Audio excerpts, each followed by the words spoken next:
It's another lovely Saturday evening, and it's time for the Never Dull Moment program on radio, Ground Zero.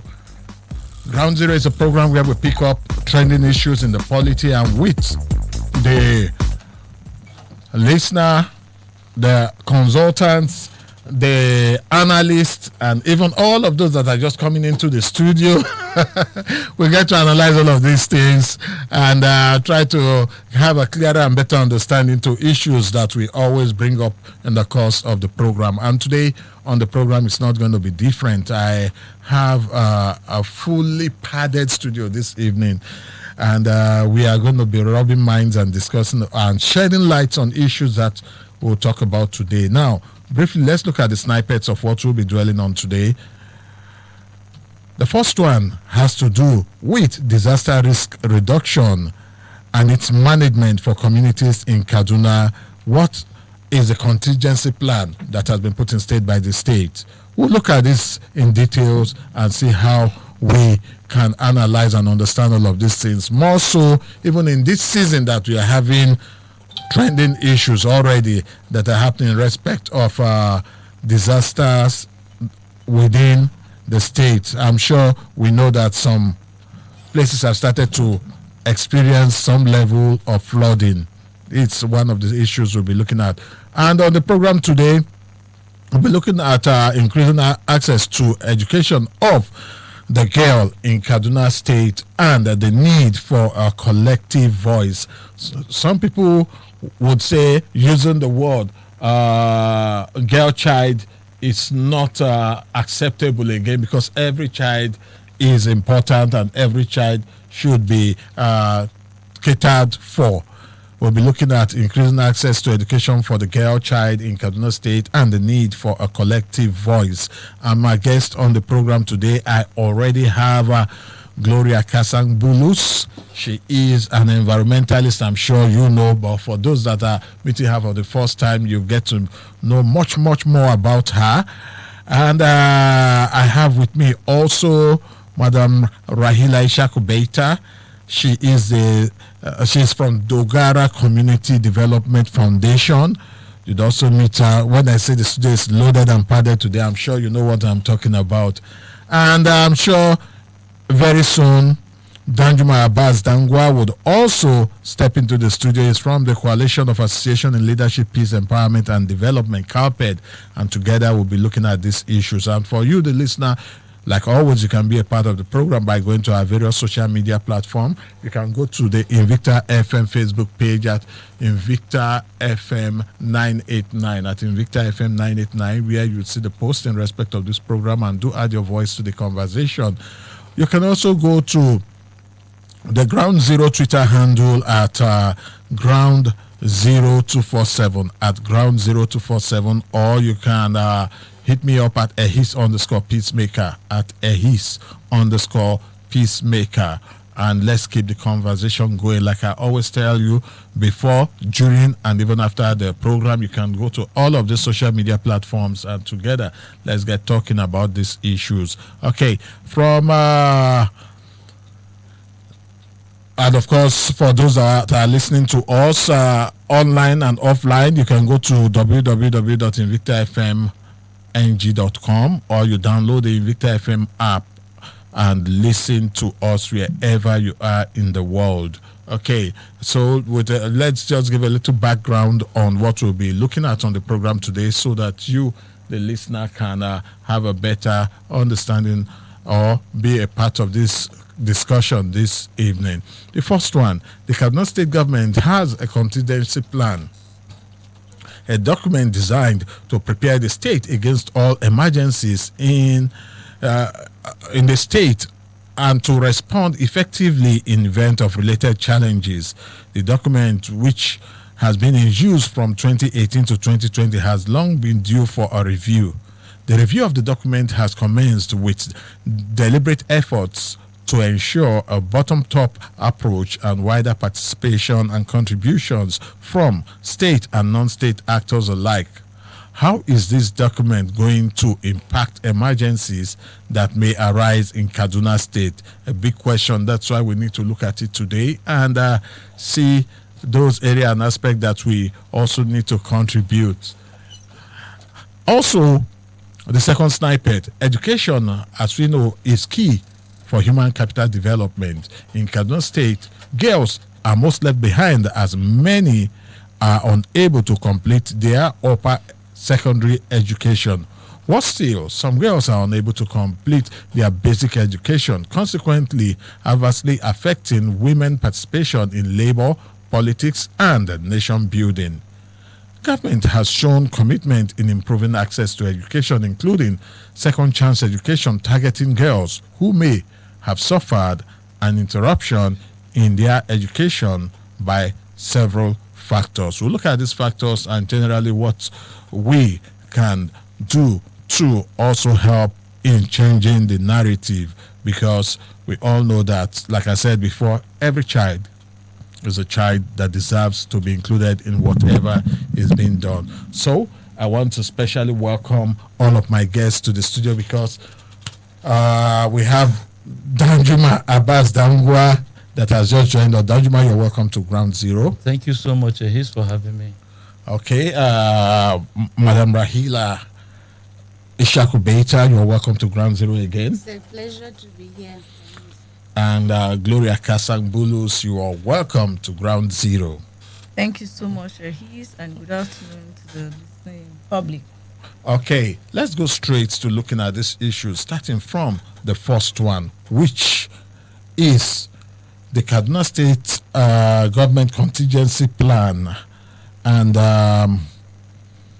that's review of the document and how it will, how an updated document can impact on the lives of everybody. First, Gloria, tell us about this contingency plan, what it's all about, and from there we'll move on to why a need for a review. So the contingency plan, which is the emergency response plan for the state, is expected that every state has its own document that will help in terms of emergencies in the state. And so this document was produced in 2019 with support from Christian Aid to support the state emergency management agency. Okay. And so it's a document that looks at, has identified certain hazards in different locations in the state, looking at the 23 local government. And then also there's also the sectoral response, where each sector, depending on the hazard that has been identified, because there's some hazards that are health related, there's some that are wash related, security related, and different sectors. So there's also the sectoral response there, where each MDA is responsible to lead in the case of any emergency that affects their sector. So the document also, the document looks at quite a lot of issues around emergency, what is to be done and how to go about it.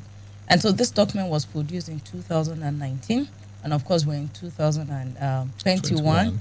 So we're behind schedule in the review of the document. So it's very necessary that the document is being reviewed to meet up with the current reality. We have had COVID come, and I almost said come and gone, but with the Delta variant, like I was saying some weeks ago, I said, someone said we'll be expecting probably a Edo variant, but I said no, it might probably be a Kada variant because we will go up north. But of course, that aside, on a lighter note, it's not a pandemic that one should joke with. But of course, these are some of those current realities that we have to face with. And then, of course, with the increase, if you remember, during the lockdown, we have had a lot of issues around rape. There are communities or probably local government that have not had that before. So you can look at 2019 to 2020 is enough for that document to be reviewed and to look at, okay, so what is happening? Because I know from all the media has helped us, social media, traditional media, we've heard quite a lot about rape cases going on and stuff. So those are things that need to be captured in the document. There are issues of flooding, that areas that have never experienced flood are beginning to experience flood. There are issues of quite a lot of issues that are coming up. So there's a need for that document to be updated to meet up with the current reality, so that the states will be better equipped or prepared to address those hazards, not just the state, but even the citizens too. All right. I come to Rahila Shakubeta now. You work around communities, rural communities, and the grassroots and all of that. And this particular document that is being reviewed now, how would you say, how important is it to you, being someone that work with those at the community level directly? Yes, it's a good thing that this document is being reviewed. From the beginning, I can say the communities were not so much involved in bringing their needs or the inputs to those documents. Even if there was such thing, I think it was just on a skeletal place. So the present one now, the communities were involved. First, all of them were mapped, profiled, and they were involved in, identifying their hazards, prioritizing it.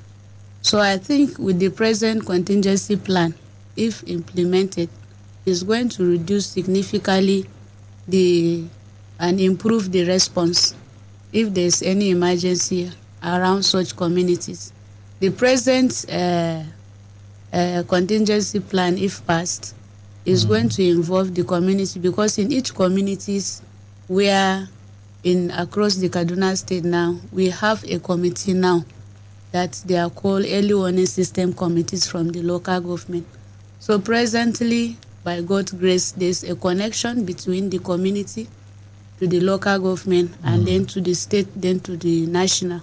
Hazard happens in communities. There's no hazard found in any office, but such thing happens in communities. So if these people are able to, identify before even the contingency plan, there are natural, traditional ways of, coping with hazard or identifying the hazard. But with the present one and with the strengthening that they had, they have more capacity now to deal with it even before help will come their way. So the communities in this new contingency plan of 2021, communities are involved, and I think and I believe that this contingency plan belongs to them. Okay. So, and I hope that with all the sectors that are involved in response, they will be able to use it wisely. Yeah. And we pray that we will not have hazards or disasters so much that we can even need to do it. Because with the prevention methods that and the capacity of these communities that have land, they will be able to curtail some of the things and, come out early in their recovery. Okay. Yes. Yeah. I'll come to Danguma Abbas Dangwa from CAPE, the coalition. And I know that members of your coalition were involved in the mapping and all of that. How robust was it like? And just give us a general overview. Okay, well, in terms of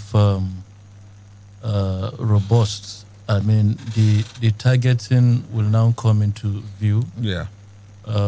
We were deliberate to target persons with special needs, having one form of disability or the other. We were deliberate also to ensure that there was female participation. We had youth representation. We had clergies from the various, predominantly from the Christian community and the Muslim community in every ward were involved in this exercise around the mapping and engagement. Now, this document that they are also, contributing to in terms of bringing up the issues that are key and very, very important, have most of the inputs that the communities themselves can relate to. I will have shed more light on what Gloria had said earlier. This is the first time we're getting a comprehensive contingency plan, in the sense that all the local governments of the state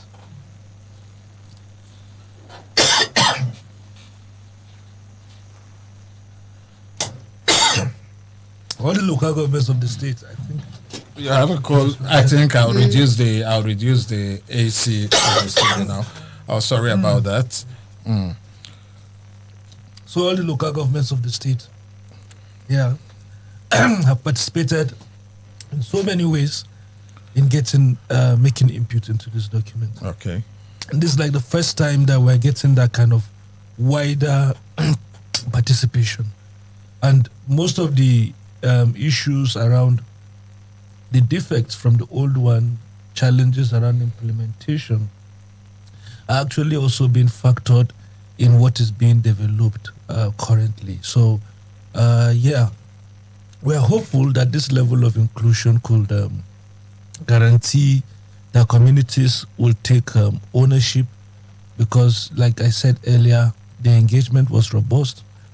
Local governments were adequately involved in both targeting and also discussing some of these findings and profiling solutions around what really response actors can do in the event of any of these emergencies. Yeah. And importantly, again, there is also the emphasis around preparedness by way of ensuring that the assessments are carried out, and with that, there is a certain level of guarantee that this document can guide accordingly to help ensure that we don't really get into this kind of emergencies when they happen. Okay. All right. I'll come to Gloria now. Within this past week, the whole review process started, which I was a part of, and people from various segments and came to be part of that review. I'd like you to speak to that one. Let's have an idea of how the process is and the level of participation of all those that were involved in all of this, and how, well, if I say how soon, you may not be able to put a timeline to that, but let's talk about the review itself, the actual review on the ground, people coming together to add their voices and contributions to it. Talk to us, please. Okay, thank you very much, Ahiz. So this week has been a very long week for us, reviewing the document. It started on Tuesday and ended on Wednesday. 2 days was actually not enough, but considering other factors that wouldn't make us have more than 2 days. So we had people come in from different sectors. We had security from security personnel, civil defense, road safety, the police, and others. We also had from the education sector. We had from agri, environment, RUASA, Peace Commission. Quite a lot of MDAs were represented, and aside the MDAs being represented, we also have some members of the civil society. We had all the field officers that were on the field were present in the review, and most of some of the field officers are from the civil society organization. So we have civil society represented, and just like you said earlier, we also had the media represented because you were there. Yeah, So we had we also had to support in the review of the document. We had the 3 consultants, of which I am one of them, and also 2 other consultants to join us, Professor Rabiu Magaji and also Professor Edwin Igusi, all the way from Ahmadu Bello University, Zaria. And so these are professors that have done remarkably well and placed like a landmark in terms of disaster risk reduction in and out of the country. And so we had them to support in the review of the document. So participation was quite good, but I think the unfortunate thing is most persons represented had not had access to the document, and this document has been existing since 2019 to 2020, and it is a public document. But notwithstanding, the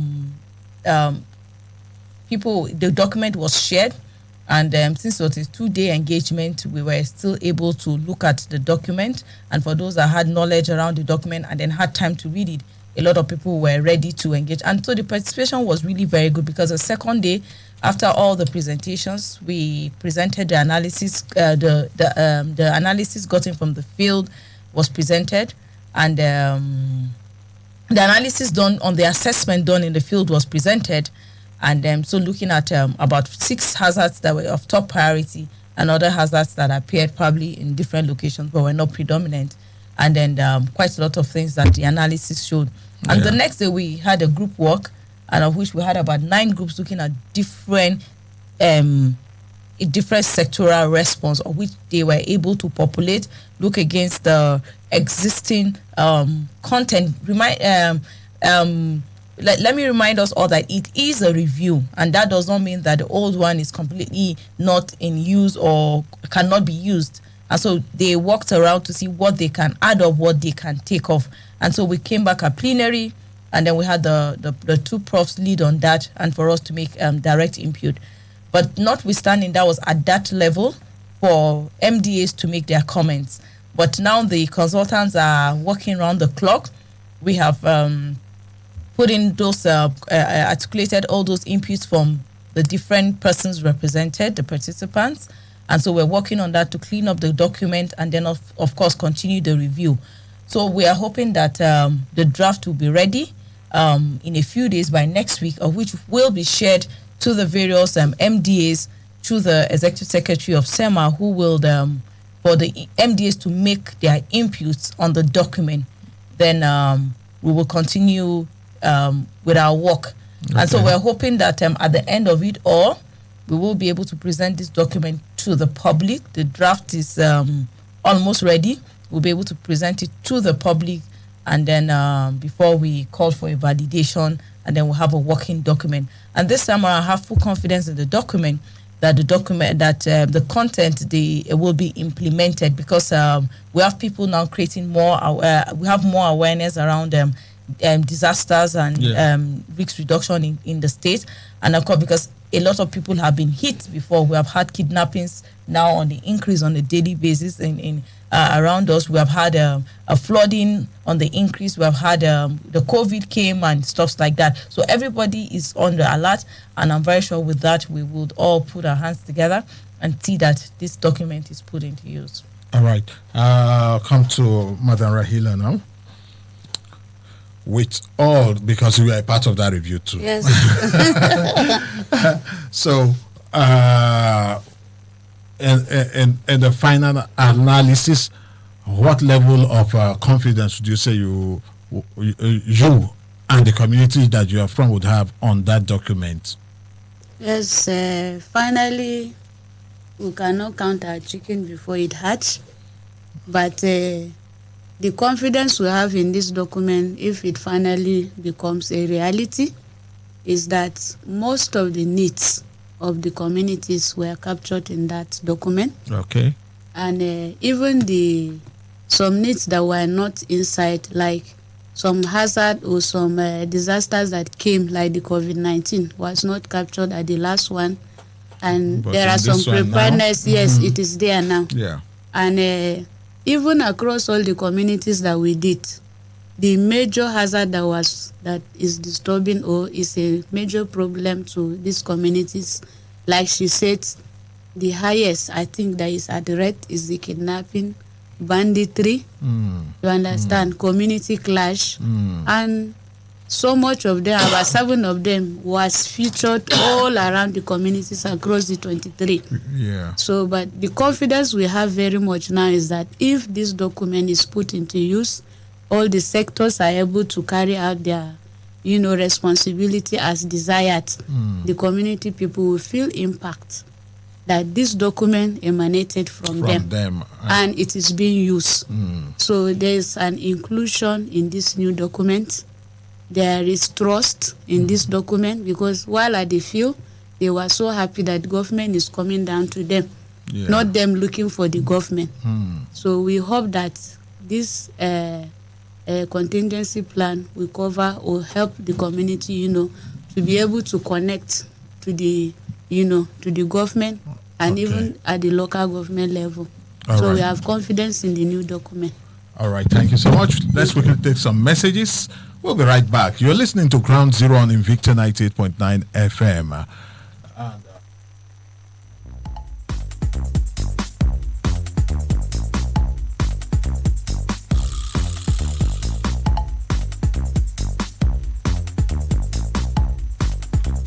All right, welcome back from that commercial timeout. You're still listening to Ground Zero on Invicta 98.9 FM. And we have just looked at the review of the contingency document, the contingency plan of, what's it again? Yeah, we have looked at the contingency plan and on risk reduction and management for communities in Kaduna State. Now we'll quickly look at increasing access to education for the girl child in Kaduna State and the need for a collective voice. Yes, within the week, it was also one issue that several organizations, local, national, international, we are looking at improving access to education for the girl. And Kaduna State was not left out. There are so many activities that was carried out in the state with different organizations, like I said earlier, getting involved in all of this, including Save the Children, Carpet, so many organizations. Danjuma, talk to us.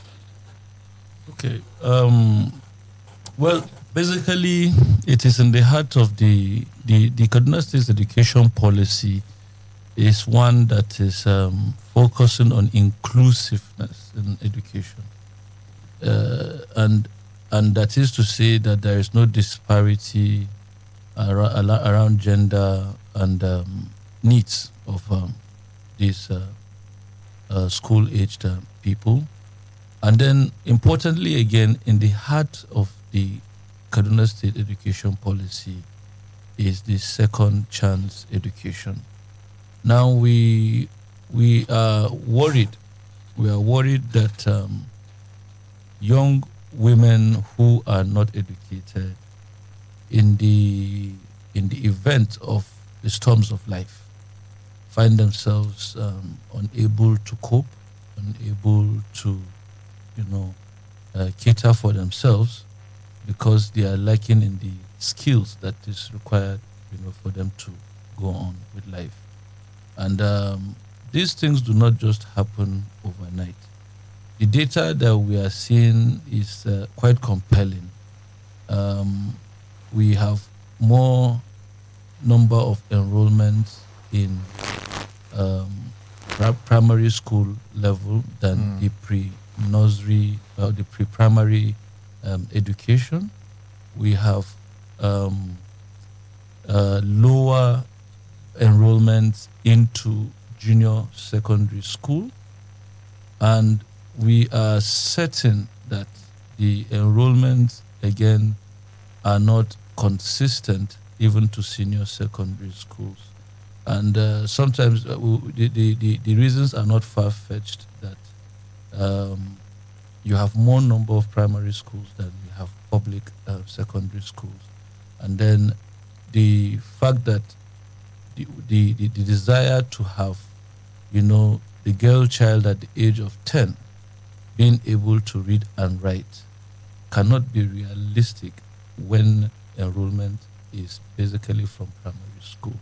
So these challenges and some of the factors now that have begun to prop up around what communities think. Community people now were meeting with civil society partners and government to share on what they think could be the reasons or factors that is denying a girl child access to education.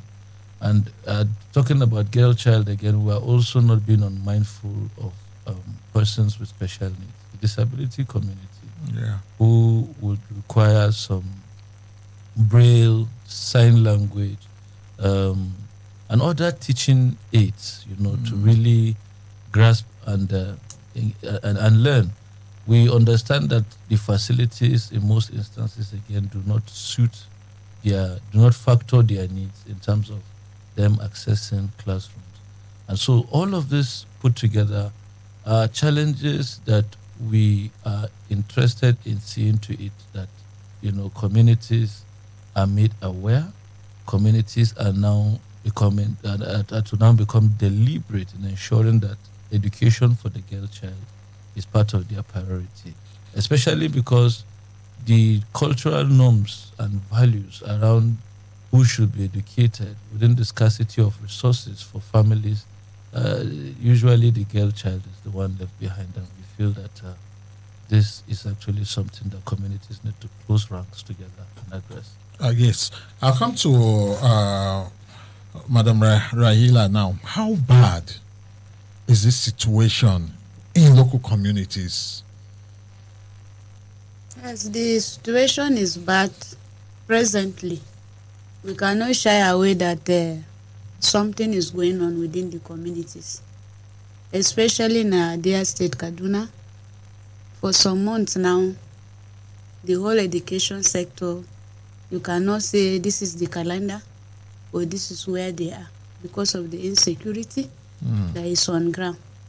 The whole gains that we had before, I think if we go back to check ourselves again, those things would have eroded.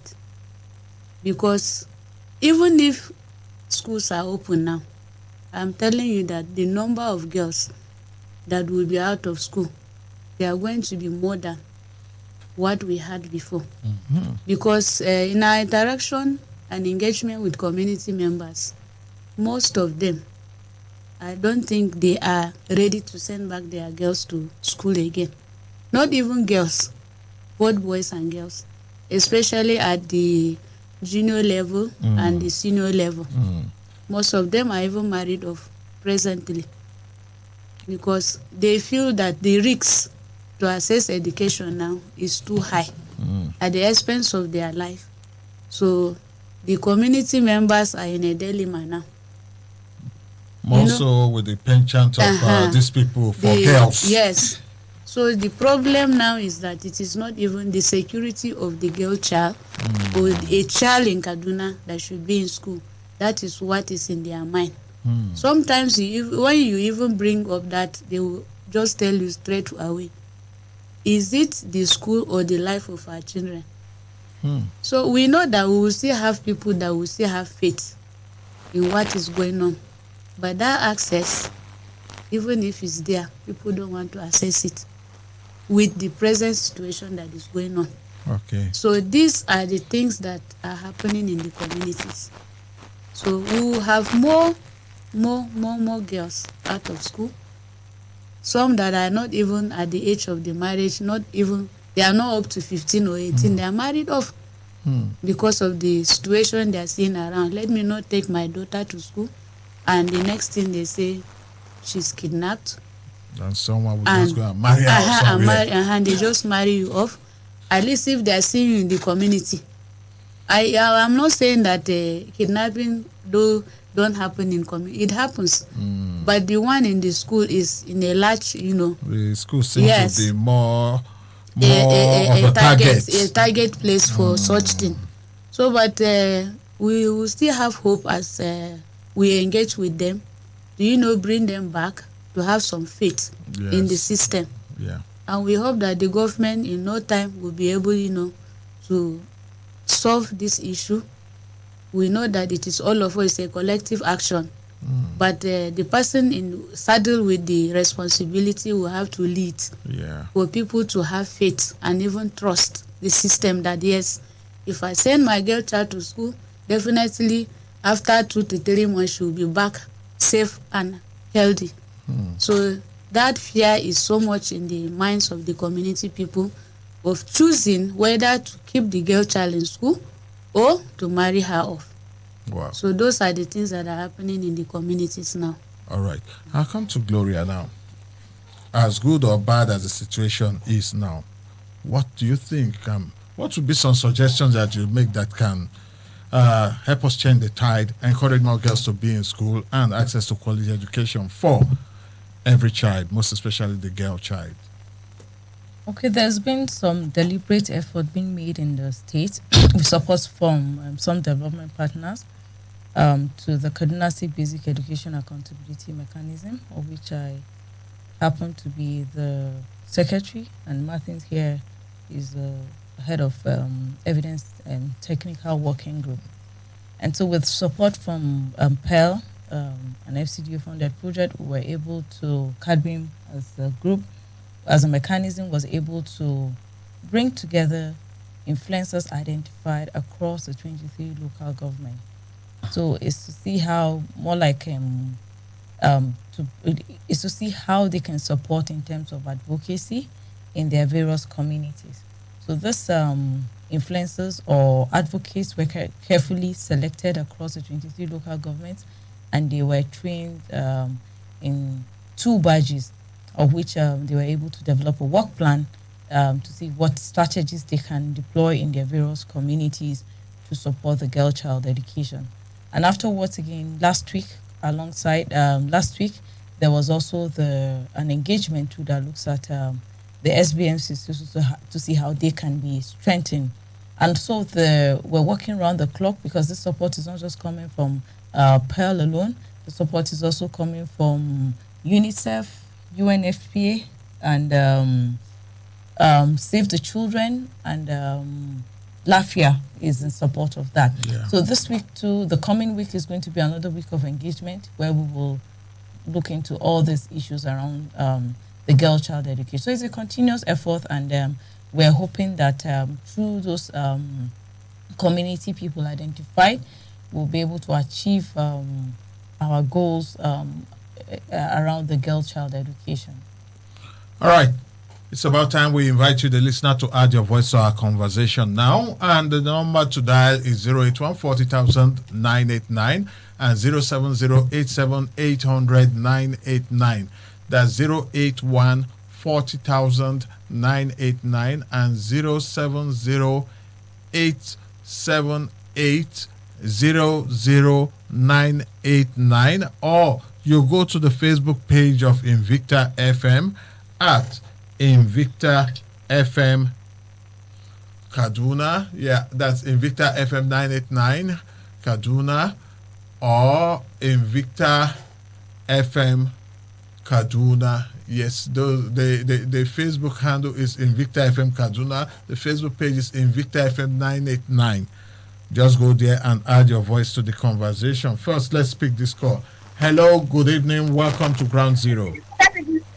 Good evening, sir. My name is Agent. Say again. Agent B. Monday. All right, Agent B. Monday. Let's have your take. Sorry, sir. I just about this side, the guest side in Kaduna or wherever. You see, it is not easy for this government to understand the truth. The government of Abacha is always the same thing. 4 hours that the government does not know the government does not know. What is the meaning of Boko Haram? They didn't want our children to go to experience Western education. That's why they are doing what they are doing. If the city government push this problem to be solved, I am telling you, guys, within the end of the next week, when we are going to enter tomorrow, it will end. Thank you. Well, that's your impression, and I'm very sure that there's no leader that we have that does not want this problem to be solved, because it's a big one, and everyone's hand is on deck to solve and resolve these issues. And like you just heard, everyone is working hard to make sure that first the girl child, then generally every other child acquires some level of education. Yes, security challenges, we have them, but we must work around it and see how we do not stagnate the lives and development of our children. 081 989 and 07087800989 are the numbers to dial to add your voice to the conversation. You can also go to at Ground Zero 247 on Twitter and add your voice to this conversation. And all the portals and platforms are open for us to make our contributions to the discussion this evening. 081400989 and 07087800989 are the numbers to dial. Okay. All right. We have so many shares and likes. Yeah, we appreciate your shares and like always, but we would really also want you to add your voice to this conversation. Let's get talking and understand what we all need to do in respect of this. We have Doris Ogene Ayobami. She's saying great job. Yeah, thank you so much, Doris. But we'd like to also hear what you think about what we are discussing on the program. We'll come back to the studio now while waiting for your calls to come in. All right.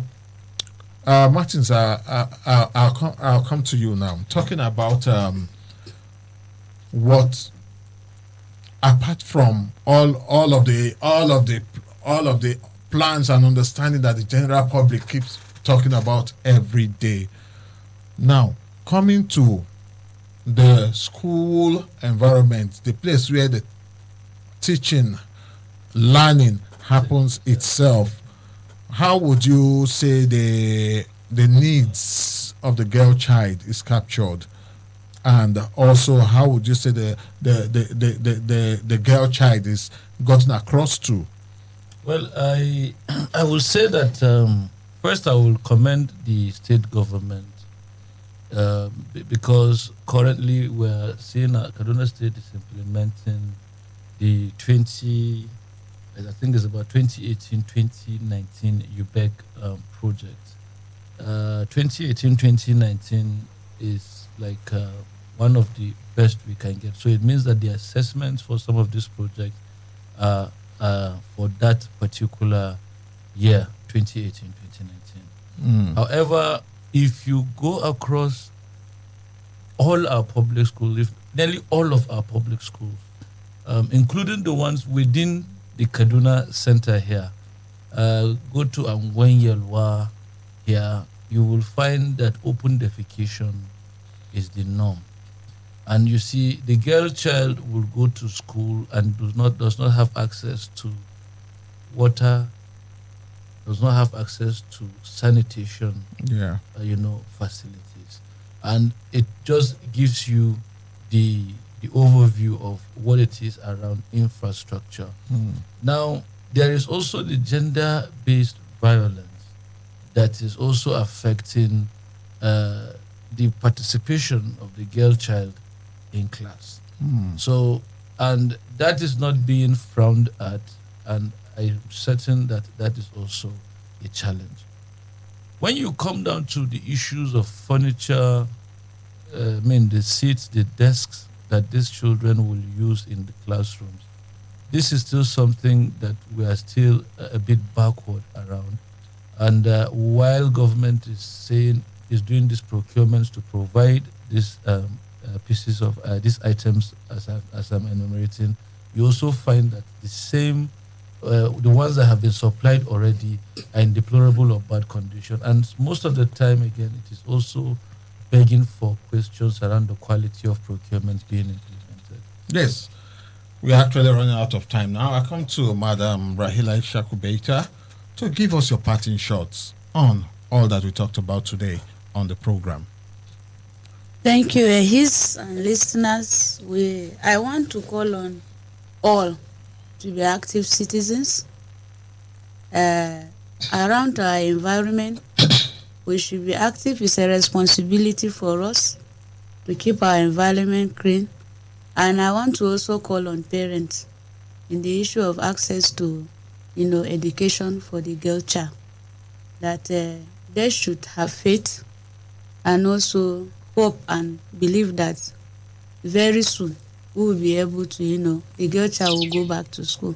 And to the government, they should keep improving in what they are doing, especially implementing policies, and also seeing that what they are, giving out to contractors is equate to what they are supplying, so that in the environment of school, the girl child that her parents have been able to send her back, she should have some comfort in that environment, in the sanitation, water, and even privacy. Yeah. So I call on the government to improve on that, because they are doing, but they should improve on the intervention that they are doing. And for partners, we thank them and we hope that they will continue to, support the system. All right. And I'll come to Gloria, your party in short on all that we discussed today. All right, so this is a wake-up call to everyone to support disaster risk reduction in the state, and also to support the girl-child education. If you support disaster risk reduction today, you're equally supporting the girl-child, because you will be able to mitigate a lot of these hazards. We're scared of kidnapping, sending children to school because of all the banditry happening. But then it's already a disaster happening, and so it's been identified as a hazard. So it's important that we join all hands together. If we do that, then we can get the girl-child back to school. Thank you. All right. And yes, I'll get your parting shot also. Well, I want to say that parenting is not one-sided. In as much as we want an enlightened father, we also want to have an educated woman who is a mother, so that the children can be responsible citizens and people who are also useful to the society. We are canvassing for this support, that the girl child education should be priorities for homes.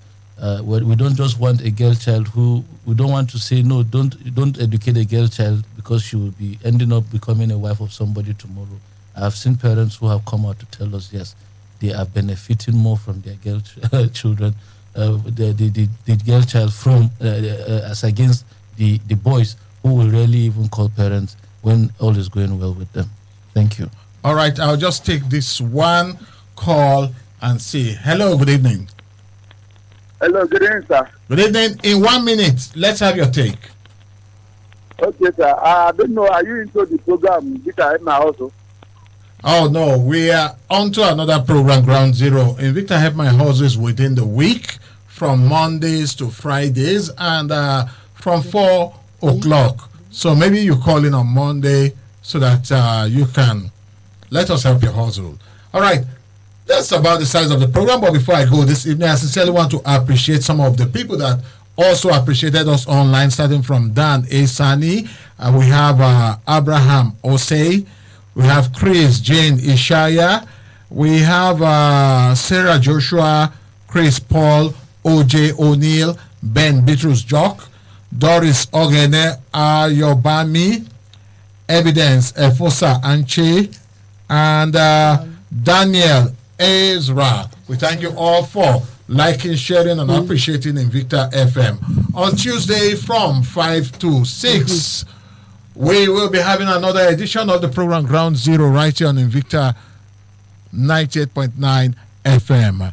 And between now and then, like always, I would say, whatever your labors and aspirations in this noisy confusion of life, you should learn how to keep peace with your soul, with all its sham, drudgery, and broken dreams. It's a beautiful world that we live in. Be careful, strive to be happy. I am Ehis Agbon. You can call me the peacemaker.